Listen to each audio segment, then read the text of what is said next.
September ತಿಂಗಳಲ್ಲಿ ಸಿಂಹ ರಾಶಿಯವರ ಮಾಸ ಭವಿಷ್ಯ ಹೇಗಿರುತ್ತೆ ಅಂತ ನೋಡೋಣ.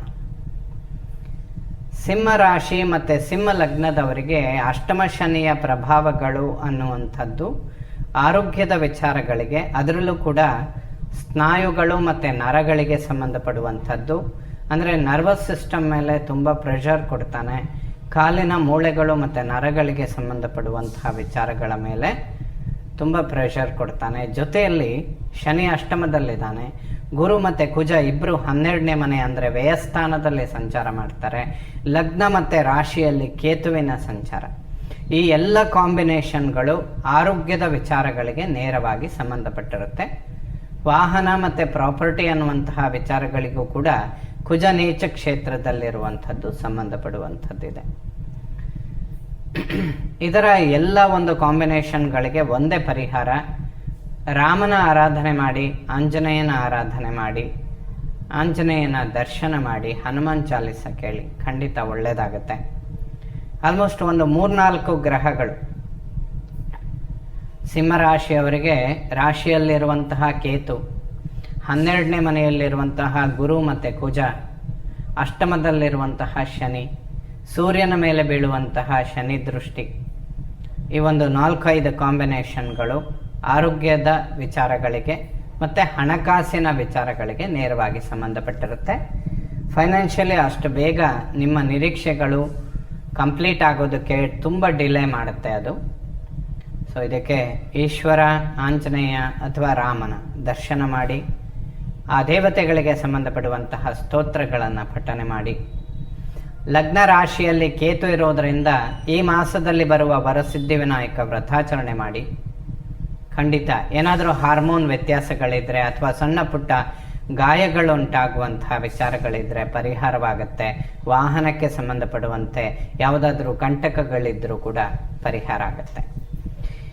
ಇನ್ನು ಸೆಪ್ಟೆಂಬರ್ 7ನೇ ತಾರೀಕಿನಿಂದ ಸೋದರಿಕಾರಕನಾದ ಬುಧ ಉಚ್ಚ ಕ್ಷೇತ್ರಕ್ಕೆ ಬಂದು ಒಡಹುಟ್ಟುಗಳ ಸ್ಥಾನದಲ್ಲಿ ಶುಕ್ರ ಸ್ವಕ್ಷೇತ್ರದಲ್ಲಿರೋದ್ರಿಂದ ವಿಶೇಷವಾಗಿ ಒಡಹುಟ್ಟುಗಳಿಂದ, ಅದರಲ್ಲೂ ಕೂಡ ಸೋದರಿಯರಿಂದ ತುಂಬ ಅನುಕೂಲಗಳನ್ನು ಎಕ್ಸ್ಪೆಕ್ಟ್ ಮಾಡ್ಬೋದು. ಒಬ್ಬರಿಂದ ಒಬ್ಬರಿಗೆ ತುಂಬ ಒಳ್ಳೆಯದಾಗುವಂತಹ ಸಮಯ ಆಗಿರುತ್ತೆ.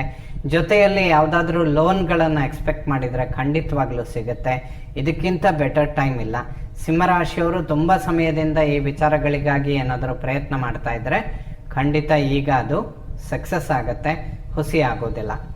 ಒಡಹುಟ್ಟುಗಳು, ಅದರಲ್ಲೂ ಸೋದರಿಯರಿಂದ ಅನುಕೂಲಗಳನ್ನು ನಿರೀಕ್ಷೆ ಮಾಡಬಹುದು. ಬ್ಯಾಂಕ್ ಲೋನ್ಗಳನ್ನು ಎಕ್ಸ್ಪೆಕ್ಟ್ ಮಾಡಿದರೆ ಖಂಡಿತ ಹುಸಿ ಆಗೋದಿಲ್ಲ, ಅದನ್ನು ಅಭಿವೃದ್ಧಿ ಮಾಡಿಕೊಳ್ಳೋದಕ್ಕೆ ಸಾಧ್ಯ ಆಗುತ್ತೆ. ಸೊ ನವೆಂಬರಲ್ಲಿ ಗುರು ಪರಿವರ್ತನೆಯಾಗಿ ಜನ್ಮರಾಶಿಗೆ ಬರ್ತಾನೆ. ಅಲ್ಲಿಂದ ಸಿಂಹರಾಶಿಯವರಿಗೆ ತುಂಬ ಏಳಿಗೆ ಮತ್ತು ಅಭಿವೃದ್ಧಿಗಳಾಗುತ್ತೆ. ಬಹಳ ಸಮಯದಿಂದ ನೆಗೆಟಿವ್ಗಳನ್ನು ನೋಡ್ತಾನೆ ಬಂದಿದ್ದೀರಾ. ಒಂದು ಶಾರ್ಟ್ ಟೈಮಲ್ಲಿ ಅಂದರೆ 1-2 ತಿಂಗಳ ಅಂತರದಲ್ಲಿ ಇವೆಲ್ಲ ಒಂದು ಯೂಟರ್ನ್ ಅನ್ನೋದು ಪಡ್ಕೊಳ್ಳುತ್ತೆ, ಒಳ್ಳೆಯದ್ರ ಕಡೆ ಮೂವ್ ಆಗುತ್ತೆ. ಖಂಡಿತ ಸಿಂಹರಾಶಿಯವರು ಮುಂದಿನ ದಿನಗಳಲ್ಲಿ ಒಳ್ಳೆಯ ಅಭಿವೃದ್ಧಿಗಳನ್ನು, ಆರೋಗ್ಯ, ಕೌಟುಂಬಿಕ ಜೀವನ, ಮಾನಸಿಕ ನೆಮ್ಮದಿ, ಪ್ರಾಪರ್ಟಿ ಮತ್ತು ಮಕ್ಕಳ ವಿಚಾರಗಳಲ್ಲಿ ಅಭಿವೃದ್ಧಿ, ಆರೋಗ್ಯ, ಇಂಥದ್ರಲ್ಲೆಲ್ಲ ಅಭಿವೃದ್ಧಿಗಳನ್ನು ಕಾಣ್ತೀರಾ. ಈಗ 1-2 ತಿಂಗಳು ಕೆಲವೊಂದಿಷ್ಟು ಪರಿಹಾರಗಳನ್ನು ಮಾಡಿಕೊಳ್ಳೋದು ಸಿಂಹರಾಶಿಯವರಿಗೆ ಅವಶ್ಯಕವಾಗುತ್ತೆ.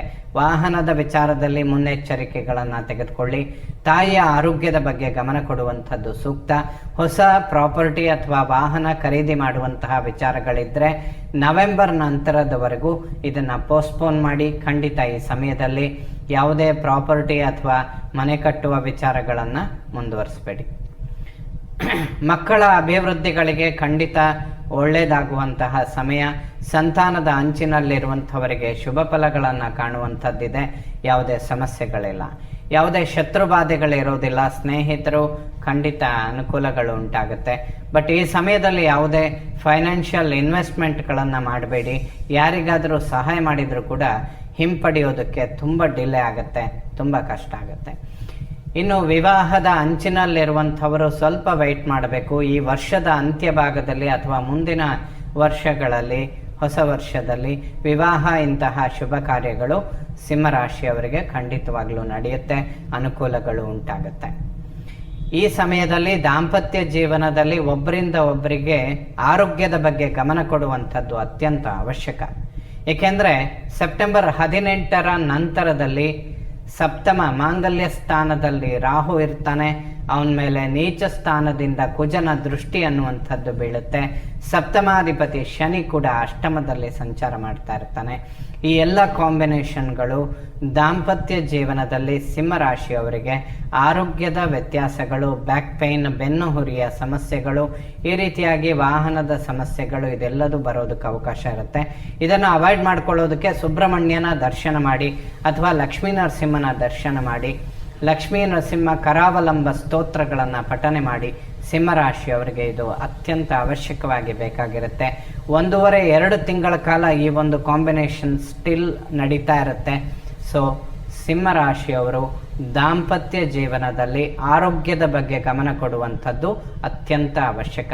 ಸಪ್ತಮಾಧಿಪತಿ ಶನಿ ಅಷ್ಟಮದಲ್ಲಿದ್ದು ಸಪ್ತಮದಲ್ಲಿ ರಾಹುವಿನ ಸಂಚಾರ, ರಾಹುವಿನ ಮೇಲೆ ನೀಚ ಕುಜನ ದೃಷ್ಟಿ ಬೀಳುವಂಥದ್ದು, ಈ ಎಲ್ಲ ಕಾಂಬಿನೇಷನ್ ಅದಕ್ಕೆ ಬಹಳ ಮುಖ್ಯವಾಗಿ ಲಕ್ಷ್ಮೀ ನರಸಿಂಹನ ಆರಾಧನೆ ಆರೋಗ್ಯದ ವಿಚಾರಗಳಿಗೆ ಅವಶ್ಯಕವಾಗಿರುತ್ತೆ. ಜೀವನದಲ್ಲಿ ಸೋಲು, ನಷ್ಟ ಮತ್ತು ಕಷ್ಟಗಳು ಕಾಡುತ್ತಿವೆಯೇ? ಪರಿಹಾರವಿಲ್ಲದೆ ಕಂಗಾಲಾಗಿದ್ದೀರಾ? ನಿಮ್ಮ ಎಲ್ಲ ಸಮಸ್ಯೆಗಳಿಗೆ ಈಗಲೇ ಸಿಗಲಿದೆ ನಿಖರವಾದ ಜ್ಯೋತಿಷ್ಯ ಮಾರ್ಗದರ್ಶನ. ಉದ್ಯೋಗ, ವ್ಯಾಪಾರ, ಪ್ರೀತಿ ಅಥವಾ ಮದುವೆ ಸಮಸ್ಯೆ? ಜಾತಕ ವಿಶ್ಲೇಷಣೆ ಮತ್ತು ಪರಿಣಾಮಕಾರಿ ಪರಿಹಾರಕ್ಕಾಗಿ ಇಂದೇ ಸಂಪರ್ಕಿಸಿ. ಪ್ರಖ್ಯಾತ ಜ್ಯೋತಿಷಿಗಳು ಗುರೂಜಿ ಡಾಕ್ಟರ್ ವಿದ್ಯಾತೀರ್ಥ ಭಟ್ ಅವರಿಂದ ನಿಖರವಾದ ಜಾತಕ ವಿಶ್ಲೇಷಣೆ ಮತ್ತು ಸೂಕ್ತ ಮಾರ್ಗದರ್ಶನ ಪಡೆಯಿರಿ. ಇಂದೇ ಕರೆ ಮಾಡಿ ನಿಮ್ಮ ಅದೃಷ್ಟದ ಬಾಗಿಲನ್ನು ತೆರೆಯಿರಿ. ಫೋನ್ ಸಂಖ್ಯೆ 9900753555. ಶನಿ ನರ್ವಸ್ ಸಿಸ್ಟಮ್ ಮೇಲೆ ಪ್ರೆಷರ್ ಅಥವಾ ಟೆನ್ಷನ್ ಅನ್ನು ಕೊಡ್ತಾನೆ ಇರ್ತಾನೆ. ಉದ್ಯೋಗದಲ್ಲೂ ಕೂಡ ಸಣ್ಣ ಪುಟ್ಟ ಕಿರಿಕಿರಿಗಳನ್ನು ಸಿಂಹರಾಶಿಯವರು ಫೇಸ್ ಮಾಡ್ತಾರೆ. ಏಕೆಂದರೆ ಅಷ್ಟಮದಲ್ಲಿರುವಂತಹ ಶನಿ ಉದ್ಯೋಗ ಕ್ಷೇತ್ರವನ್ನು ವೀಕ್ಷಣೆ ಮಾಡ್ತಾನೆ.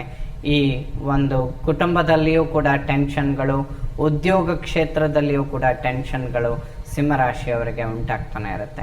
ಇದಕ್ಕೆ ಈಶ್ವರನ ಆರಾಧನೆ ಮಾಡಿ, ಆಂಜನೇಯನ ದರ್ಶನ ಮಾಡಿ, ಹನುಮಾನ್ ಚಾಲಿಸ ಕೇಳಿ. ಖಂಡಿತ ಇವೆಲ್ಲ ಇನ್ನೊಂದು 2 ತಿಂಗಳಲ್ಲಿ ಸಿಂಹರಾಶಿಯವರಿಗೆ ಒಂದು ದೊಡ್ಡ ಪ್ರಮಾಣದ ಯೂಟರ್ನ್ ಅನ್ನೋದು ಸಿಗುತ್ತೆ. ಅದು ಒಳ್ಳೆಯದ್ರ ಕಡೆಗೆ ಸಿಗುತ್ತೆ.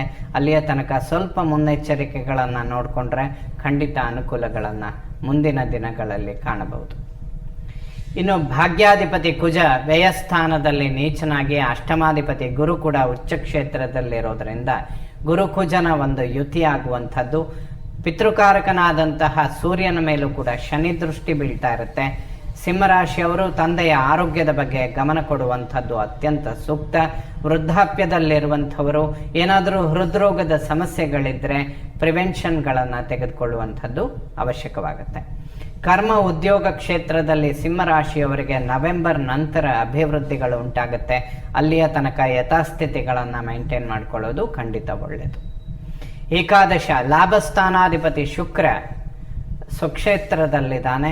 ಈ ಸಮಯದಲ್ಲಿ ಅನಿರೀಕ್ಷಿತ ಲಾಭಗಳು ಉಂಟಾಗುವಂಥದ್ದು ಖಂಡಿತವಾಗ್ಲೂ ಇದೆ. ಸಿಂಹರಾಶಿಯವರು ಈ ಎಲ್ಲ ಸಮಸ್ಯೆಗಳ ನಡುವೆ ಹಣಕಾಸಿನ ಅಭಿವೃದ್ಧಿಗಳಿಗೆ ಒಂದು ದ್ವಿತೀಯ ಧನಸ್ಥಾನಾಧಿಪತಿ ಬುಧ ಉಚ್ಚನಾಗಿದ್ದು, ಧನಕಾರಕನಾದಂತಹ ಗುರು ಉಚ್ಚ ಕ್ಷೇತ್ರದಲ್ಲಿದ್ದು, ಧನಾಧಿಪತಿ ಶುಕ್ರನು ಕೂಡ ಸ್ವಕ್ಷೇತ್ರದಲ್ಲಿರುವಂಥದ್ದು. ಈ ಎಲ್ಲ ಸಮಸ್ಯೆಗಳ ನಡುವೆ ಹಣಕಾಸಿನ ಅಭಿವೃದ್ಧಿಗಳು ಸಿಂಹರಾಶಿಯವರಿಗೆ ಖಂಡಿತವಾಗ್ಲೂ ಉಂಟಾಗುತ್ತೆ. ಲಾಭಾಧಿಪತಿ ಬುಧ ಧನಸ್ಥಾನದಲ್ಲಿ ಉಚ್ಚನಾಗಿರೋದ್ರಿಂದ ಅನಿರೀಕ್ಷಿತ ಧನಾಗಮನಗಳಿಗೆ ಯಾವುದೇ ಸಮಸ್ಯೆ ಇಲ್ಲ.